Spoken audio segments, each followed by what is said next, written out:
Yeah, and Susan, so let's focus in a little bit on that first cabinet meeting of President Trump yesterday. Musk was asked there about reported tensions between him and members of the cabinet. The president stepped in. Here's how that went. Elon, let the cabinet speak just for a second. Is anybody unhappy with Elon? If you are, we'll throw him out of here. Is anybody unhappy?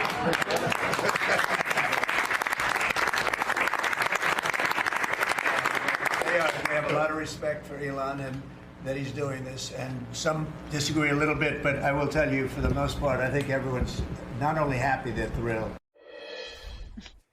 So, Susan, I mean, it was like a lighthearted moment there, like as if someone is going to say, yeah. But how do you see that? Well, you know, the cabinet members seated on either side of Donald Trump have expressed their displeasure with Elon Musk by telling their employees not to respond to that email that said, "Tell me 5 things that you achieved last week." So clearly there is tension in the cabinet, some differences in the cabinet, but it would take someone without the political instincts that these cabinet members have to have spoken up in that forum, with the president endorsing Musk and Musk being basically the number 2 guy in the room. You know, he's the guy who spoke the most during that cabinet meeting, save anyone except the president himself, Jose. Yeah, and Harry, the administration making an emergency appeal to the Supreme Court about that USAID funding. Briefs are due tomorrow as the court decides what to do next. But what does this initial temporary White House win indicate to you? You know, not a lot, Jose. All it indicates, I think, is that Chief Justice Roberts, who's the guy in charge of this particular court when emergency appeals come up, wants to give the court a day or two and some written briefs to decide.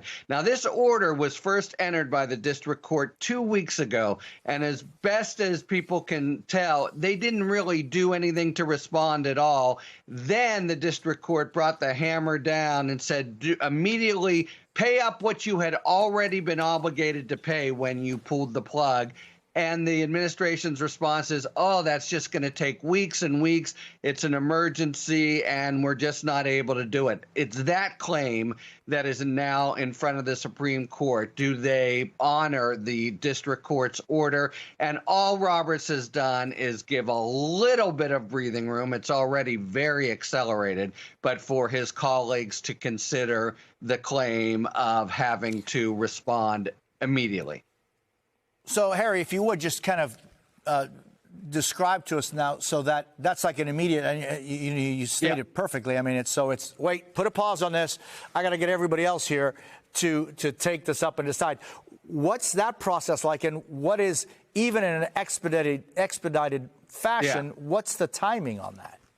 All right. 2 things are happening, and in very fast fashion, Jose, we will hear from the court to just say what the district court said in terms of do this partial compliance right away. Either that's okay or it's not. That's just a matter of a temporary reprieve at best.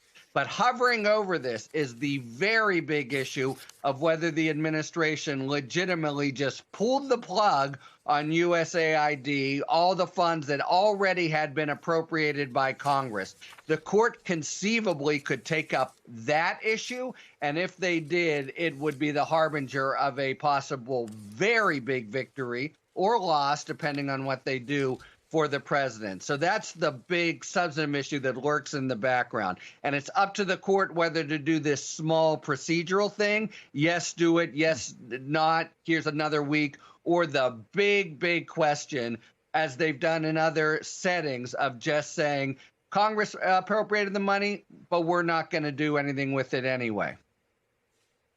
So, Susan, meanwhile, and there's been some talk, I mean, at the cabinet meeting and elsewhere, the president talking about his plan to sell gold cards, a pathway to citizenship in the United States for $5 million a piece.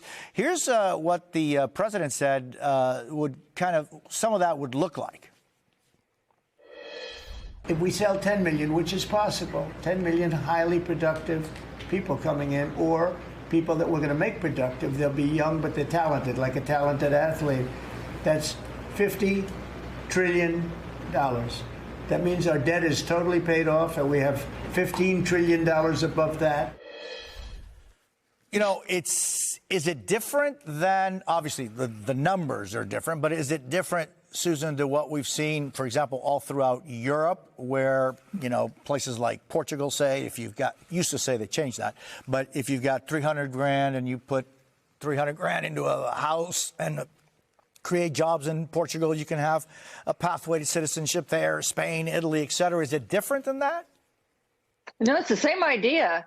And the experience in Europe has been, I think mixed. Some of the places, some of the European countries that have adopted this kind of pay-to-play visa process have abolished it because of concerns about the impact on local citizens, because of concerns about it opening the door to money laundering and other criminal enterprises.